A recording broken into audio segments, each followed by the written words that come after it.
नमस्कार, मैं हूं विद्यासागर। स्वागत है आप सभी का देवभूमि में। सबसे पहले बात करते हैं ऋषिकेश में सीएम की जन आशीर्वाद यात्रा पहुंची। सीएम की जन आशीर्वाद यात्रा में लोगों का हुजूम उमड़ पड़ा। स्पीकर प्रेमचंद अग्रवाल भी सीएम धामी के साथ थे। श्यामपुर से व्यापार सभा तक जन आशीर्वाद यात्रा निकाली गई।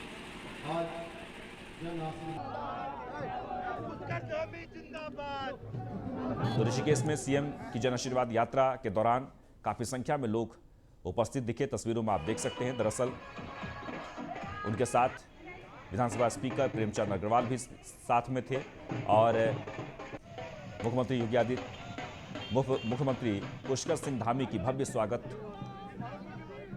किया गया है। तस्वीरों में आप देख सकते हैं। दरअसल जन आशीर्वाद यात्रा लोगों के बीच जाकर सरकार की योजनाओं के बारे में बताना, केंद्र सरकार की उपलब्धियों को गिनाना, इन तमाम बातों को लेकर एक जन आशीर्वाद यात्रा का आयोजन किया गया, जिसमें ऋषिकेश पहुंचे पुष्कर सिंह धामी, उत्तराखंड के मुख्यमंत्री स्पीकर प्रेमचंद अग्रवाल भी सीएम पुष्कर सिंह धामी के साथ मौजूद रहे और लोगों का हुजूम उमड़ पड़ा। तस्वीरों में आप देख सकते हैं काफी संख्या में लोग वहां पर पहुंचे।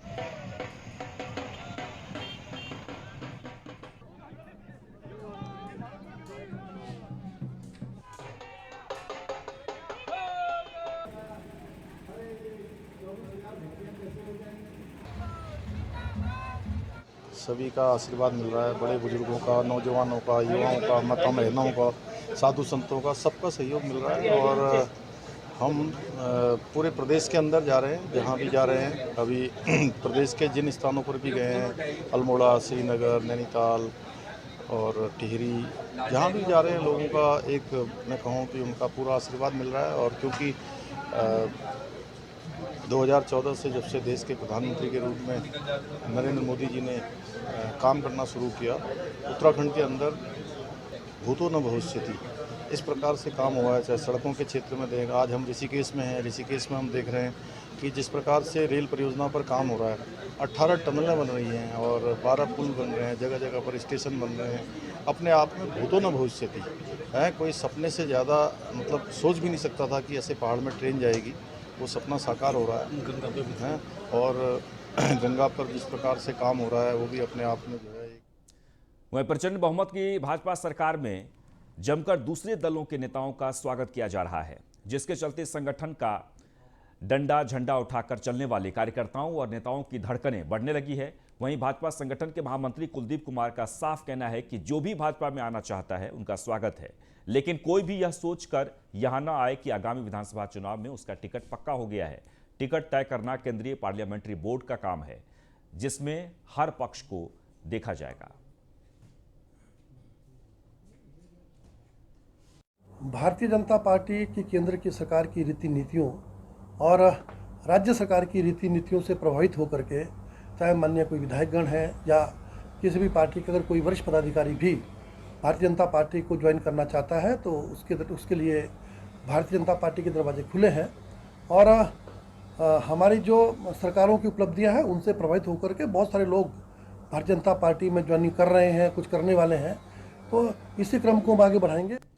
वह कांग्रेस की 3 दिवसीय परिवर्तन यात्रा का दूसरा चरण आज धर्मनगरी हरिद्वार से शुरू हो गया है। हरिद्वार शहर में सुबह 10 बजे दूधाधारी चौक से परिवर्तन यात्रा का आगाज किया गया।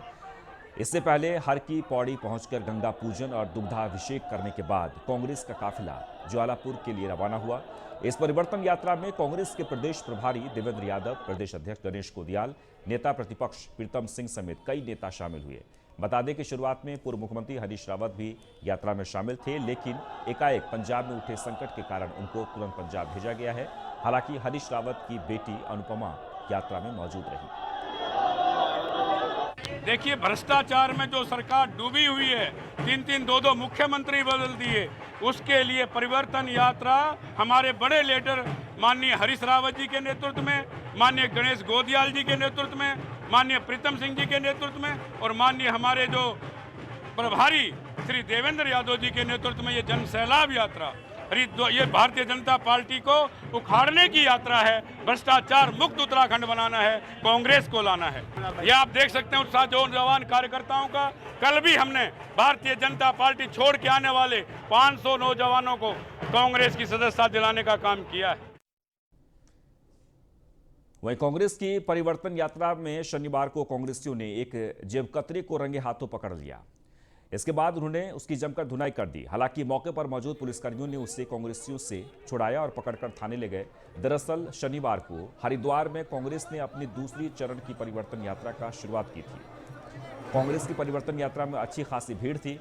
परिवर्तन यात्रा प्रेमनगर आश्रम के नजदीक से निकल रही थी। उसी दौरान भीड़ में शामिल होकर एक जेबकतरा लोगों की जेब पर हाथ साफ करने लगा। इस दौरान एक व्यक्ति की नजर जेबकतरे पर पड़ गई। फिर क्या था, जिसको मौका मिला उसने जेबकतरे पर हाथ साफ किया।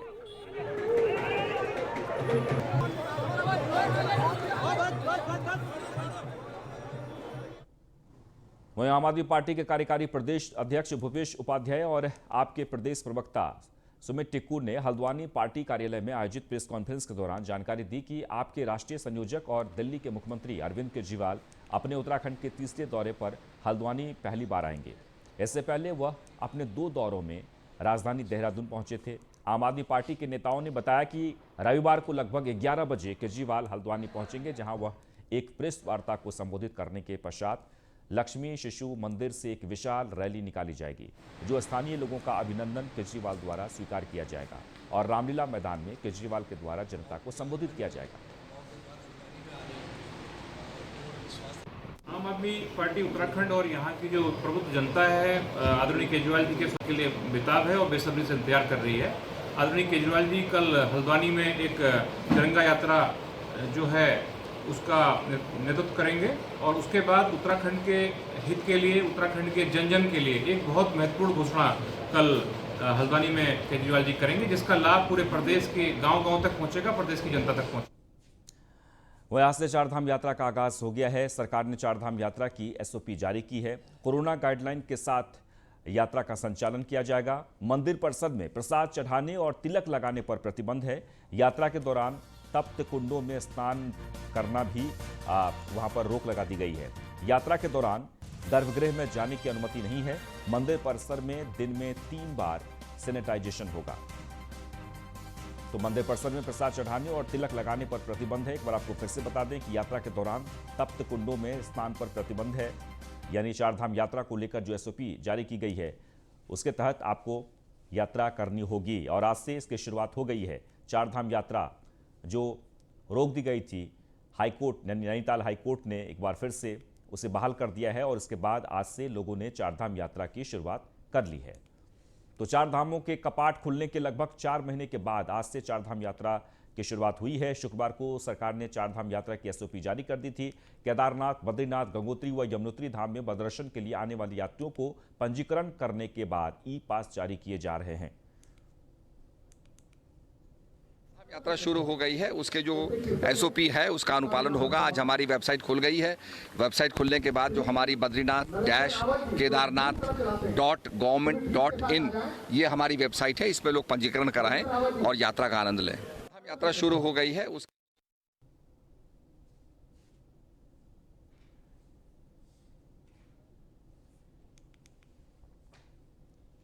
तो एक बार आपको फिर से बता दें, चारधाम यात्रा को लेकर हरी झंडी मिल गई है। शुरुआत हो गई है। केदारनाथ, बद्रीनाथ, गंगोत्री, यमुनोत्री धाम की यात्रा आप कर सकते हैं। यात्रा के लिए गाइडलाइन जारी की गई है सरकार की तरफ से। वो गाइडलाइन भी हम आपको बता दे रहे हैं ग्राफिक्स के जरिए। स्मार्ट सिटी पोर्टल पर पंजीकरण करना होगा अगर आप चारधाम यात्रा करना चाहते हैं तो। कोविड वैक्सीन की दूसरी डोज के 15 दिन के बाद यात्रा की अनुमति होगी।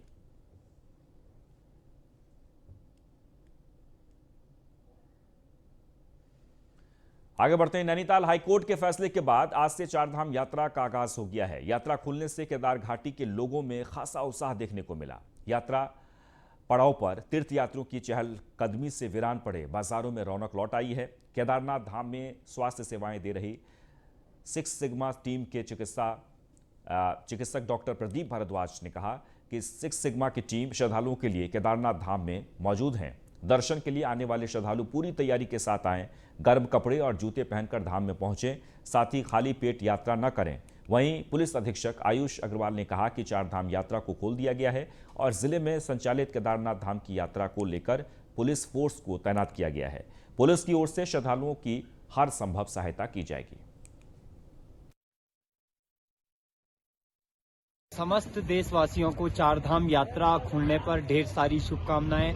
बाबा केदारनाथ जी आप सभी पर कृपा बनाए रखें और आप सभी देशवासियों से यही प्रार्थना करते हैं कि आप अधिक से अधिक संख्या में बाबा केदारनाथ जी के दर्शनों के लिए पधारें। इन चंद लम्हों में 4 महीने से केदारनाथ जी की यात्रा पे रोक लगाई गई थी कोविड के चलते हुए।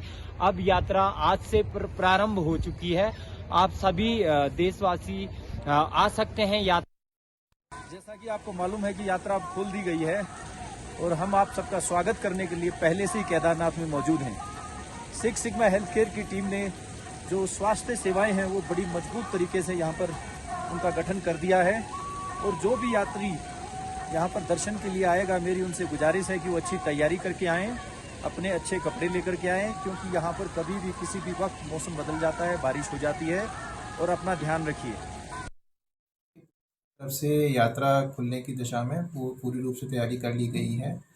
फोर्स हमारे पास अवेलेबल है, कहाँ कहाँ कितना फोर्स लगाना है और क्या क्या ड्यूटीज़ लगानी है, वो सारी पूरी व्यवस्था हमारी तरफ से हो रखी है। पुलिस चलिए आगे बढ़ते हैं। सतपाल महाराज ने न्यूज़1 इंडिया से खास बातचीत की है। उत्तराखंड के पर्यटन एवं धर्मस्व मंत्री सतपाल महाराज ने आज से चारधाम यात्रा की शुरुआत हो गई है और इन तमाम मुद्दों को लेकर उन्होंने बात की है। उन्होंने कहा कि हाईकोर्ट की शर्तों के अनुसार ये यात्रा चलेगी।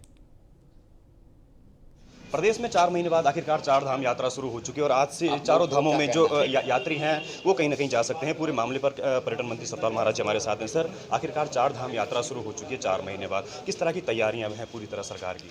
इसमें हमारी पूरी तैयारियां हैं और कल जो है SOP डिक्लेयर हो गया है और लोगों को इंस्ट्रक्शंस दे दी हैं, उसका पालन करेंगे।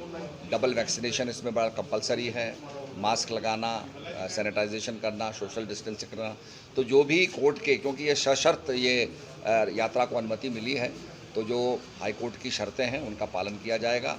हमने SOP जारी कर दी है, लोग रजिस्ट्रेशन करेंगे। आज 18 तारीख से यात्रा शुरू हो गई। सर, वैक्सीनेशन को लेकर क्या रहेगा? चूँकि लगातार जिस तरह से SOP में कहा गया है कि भाई जो डबल डोज लगे हुआ है, तो उसके लिए क्या टेस्टिंग को लेकर हम चेक पोस्टों पर हमारी तैयारी? डबल डोज का सर्टिफिकेट वो देंगे और इसमें टेस्टिंग भी होगी, पर डबल डोज का जो है वो प्रमाण पत्र देना होगा। और इसी प्रकार से हवाई जहाज़ में भी यात्रा चल रही है, वो भी डबल डोज की यात्रा है। डबल डोज आपके पास सर्टिफिकेट होगा तो आपको अनुमति दी जाती है। यात्रियों की संख्या की अगर बात करें तो मानक क्या रखे गए हैं, चूँकि लगातार भीड़ ना हो? जैसा मुझे मालूम है कि 400 जो है प्रतिदिन 400 यात्री जाएंगे यमुनोत्री में, उसके बाद 600 यात्री जाएंगे आपके गंगोत्री में, 1000 के करीब जाएंगे आपके इसमें ये हमारे केदारनाथ में हैं, और 1200 के करीब हमारे बद्रीनाथ के यात्री हैं। तो रेगुलेटेड यात्रा रहेगी। सर, हेमकुंड साहिब के भी कपाट आज खोल दिए गए हैं, उसमें क्या कुछ रखा गया तैयारियां? उसमें भी यही फॉलो किया जाएगा, क्योंकि यात्रा जो है ये जो हमारी SOP है, गाइडलाइंस हैं, उसी को फॉलो करते हुए हेमकुंड साहिब की यात्रा भी शुरू हो गई। सर, हम पर्यटन को लेकर किस तरह का कदम उठा रहे हैं? चूँकि चारों धाम तो खैर खोल दिए गए, लेकिन क्या और अपॉर्चुनिटी आप देखते हैं? चूँकि ये पर्यटन के लिहाज बहुत से अपॉर्चुनिटी है। हमारे होम स्टे खुले हुए हैं, 3400 होम स्टे हमारे रजिस्टर्ड हो चुके हैं। और अभी मैंने अजय भट्ट जी को एक पत्र लिखा है। हमारे यहाँ काशीपुर के नज़दीक एक गविशाण है, तो गविशाण के टीले का एक्सकवेशन हम करवाने जा रहे हैं। तो मैंने उनसे लिखा है, क्योंकि यहाँ पर जो चीनी यात्री हुमसेंग था, फायान था, वो दोनों इस जगह पर आए और उन्होंने ये उल्लेख किया है कि यहाँ महात्मा बुद्ध के नाखून और बाल जो है यहाँ पर एक स्तूप के अंदर रखे हुए हैं। तो हम चाहते हैं कि उनको प्राप्त करें। इससे क्या होगा कि हमारा उत्तराखंड एक बुद्धिस्ट सेंटर बन जाएगा, और जैसे लोग सारनाथ जाते हैं, कपिलवस्तु जाते हैं, इसी प्रकार से उत्तराखंड में भी आएंगे। सर, 13 डेस्टिनेशन आपकी प्राथमिकता रही है, उस पर कितना अभी तक काम हुआ है या कब तक वो पूरे धरातल पर सक्रिय रूप में? वो सतत काम होता रहता है और हमारी जो डेस्टिनेशन हैं उनको हम डेवलप कर रहे हैं और भी डेस्टिनेशन को डेवलप कर रहे हैं।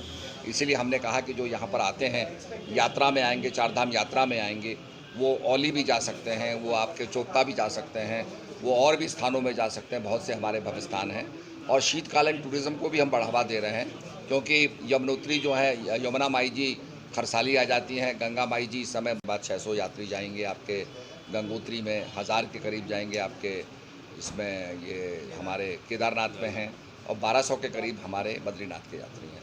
तो रेगुलेटेड यात्रा रहेगी। सर, हेमकुंड साहिब के भी कपाट आज खोल दिए गए हैं, उसमें क्या कुछ रखा गया तैयारियां? उसमें भी यही फॉलो किया जाएगा, क्योंकि यात्रा जो है ये जो हमारी SOP है, गाइडलाइंस हैं, उसी को फॉलो करते हुए हेमकुंड साहिब की यात्रा भी शुरू हो गई। सर, हम पर्यटन को लेकर किस तरह का कदम उठा रहे हैं? चूँकि चारों धाम तो खैर खोल दिए गए, लेकिन क्या और अपॉर्चुनिटी आप देखते हैं? चूँकि ये पर्यटन के लिहाज से बहुत अपॉर्चुनिटी है। हमारे होम स्टे खुले हुए हैं, 3400 होम स्टे हमारे रजिस्टर्ड हो चुके हैं। और अभी मैंने अजय भट्ट जी को एक पत्र लिखा है। हमारे यहाँ काशीपुर के नज़दीक एक गविशाण है, तो गविशाण के टीले का एक्सकवेशन हम करवाने जा रहे हैं। तो मैंने उनसे लिखा है क्योंकि यहाँ पर जो चीनी यात्री हुमसेंग था, फायान था, वो दोनों इस जगह पर आए और उन्होंने ये उल्लेख किया है कि यहाँ महात्मा बुद्ध के नाखून और बाल जो हैं यहाँ पर एक स्तूप के अंदर रखे हुए हैं।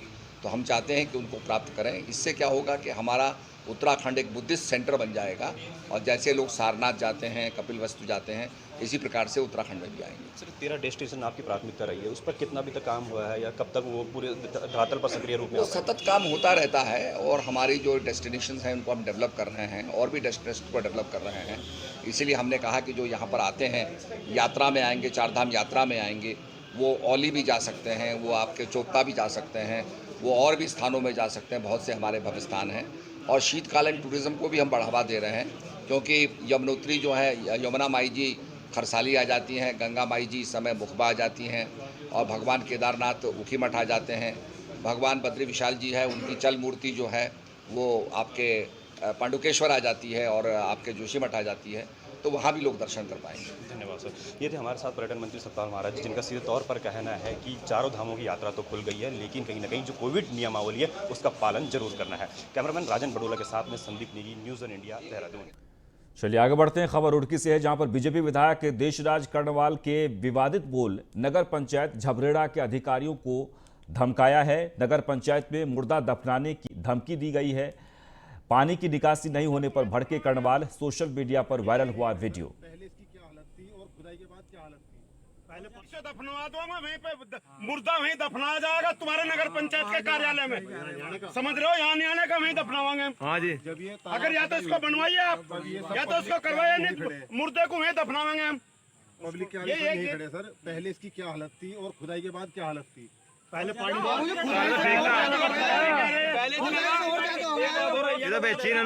नहीं आ रहा सड़क पर, पानी आ रहा।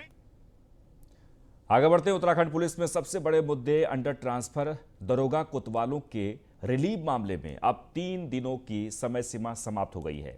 डीआईजी गढ़वाल रेंज ने सभी पुलिस कप्तानों से आदेशों के पालन की रिपोर्ट मांगते हुए कल रविवार शाम 5 बजे तक यदि किसी जिले में कोई दरोगा इंस्पेक्टर रोका भी गया है तो तत्काल रिसीव करने के आदेश दिए हैं।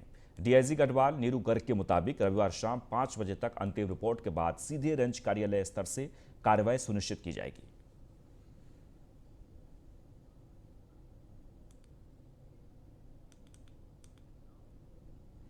आगे बढ़ते हैं। उत्तराखंड सरकार 35,000 से अधिक आंगनबाड़ी वर्कर्स का मानदेय बढ़ाने जा रही है। महिला सशक्तिकरण एवं बाल विकास मंत्री रेखा आर्य के मुताबिक इसके लिए विभाग की ओर से प्रस्ताव तैयार कर इसे मंजूरी के लिए वित्त विभाग को भेज दिया गया है।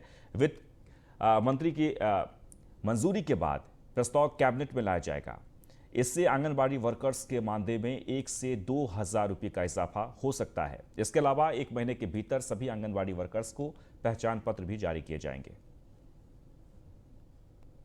देखिए, आज प्रदेश भर की जो अपने आंगनवाड़ी कार्यकर्तियों के संगठन हैं, जो रजिस्टर्ड है या अनरजिस्टर्ड है, उनके अध्यक्षों और उनके पदाधिकारियों के साथ में आज वार्ता हुई है और उस वार्ता में उनके द्वारा विभिन्न मांगे जो समय दर समय के साथ में वो मांगती रही हैं, उन विषयों को लेकर चर्चा की है। एक विषय था कि आंगनवाड़ी कार्यकर्तियों की जो बेटियां हैं उनको नंदा गौरव योजना से जोड़ा जाए। चूँकि उसमें हमने आय का मानक 72,000 रुपये साल का रखा हुआ था, यानी कि 6,000 रुपये प्रतिमाह आय होना चाहिए, जबकि आंगनवाड़ी कार्यकर्ती जो है वो 7,500 की उसकी प्रतिमाह के मानदेय है, जो कि उस क्राइटेरिया में नहीं आ रहा। वह देहरादून मसूरी मार्ग पर मसूरी झील के समीप एक कार अनियंत्रित होकर गहरी खाई में गिर गई है। कार में चालक सहित 5 लोग सवार थे। हादसे में एक व्यक्ति और एक बच्चे को गंभीर चोटें आई है, जबकि अन्य 3 लोग मामूली रूप से घायल हैं। यह हादसा तब हुआ जब यह लोग मसूरी की ओर आ रहे थे। वहीं स्थानीय लोगों ने कार दुर्घटना की सूचना पुलिस को दी। सूचना पाकर मौके पर पहुंची पुलिस और स्थानीय लोगों ने घायलों को 108 की मदद से दून अस्पताल भिजवा दिया है। कार में 2 पुरुष, 1 महिला, 1 लड़का व 1 लड़की सवार थे। सभी देहरादून के रहने वाले हैं।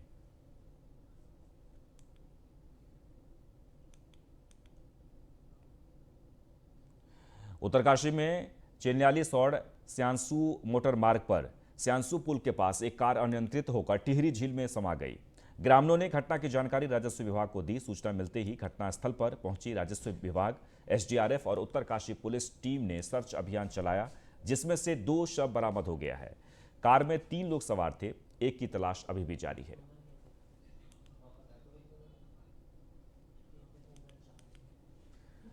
मसूरी में कैबिनेट मंत्री गणेश जोशी ने मसूरी एमपीजी कॉलेज का निरीक्षण कर कॉलेज की समस्याओं को जाना है। कॉलेज के प्राचार्य डॉक्टर सुनील पवार ने बताया कि कॉलेज में कई महत्वपूर्ण विषयों की कमी है, जिस कारण छात्र छात्राओं को देहरादून और दूसरी जगह पढ़ने के लिए जाना पड़ रहा है, जिससे छात्रों को भारी परेशानी हो रही है। वहीं कॉलेज में खेलकूद के लिए जगह उपलब्ध नहीं है। ऐसे में कॉलेज में इंडोर स्टेडियम बनाने की मांग भी की गई है। वहीं कॉलेज में 12 शिक्षकों के पद रिक्त हैं, जिनको नियुक्ति की मांग भी प्राचार्य ने की। मंत्री गणेश जोशी ने जल्द कॉलेज की समस्याओं को दूर करने की बात कही है।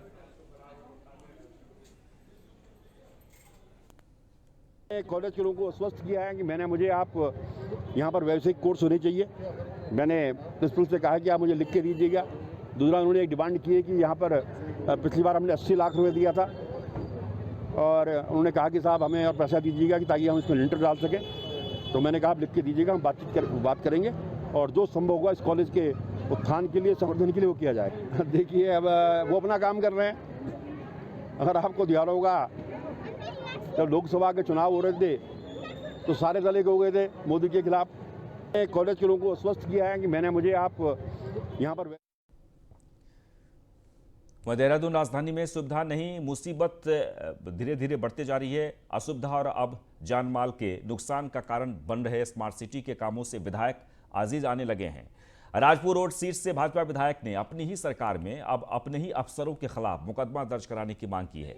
राजधानी को मिली स्मार्ट सिटी रूपी मुसीबत से सड़कों का हाल बदलता तो कुछ और बात थी, लेकिन वहां पर काम जो हो रहा है वो कछुआ की गति से काम चल रहा है। अब इसके निर्माण कार्य से पेयजल लाइनें ध्वस्त हो रही है। इतना ही नहीं, जगह जगह लीकेज आम बात हो गई है। परेशान होकर मौके पर भाजपा विधायक खजानदास ने अफसरों को तलब किया और जमकर फटकार लगाई। खजानदास तो ये तक कह गए कि मैंने कह दिया है कि अब सीधे मुकदमा दर्ज होना चाहिए।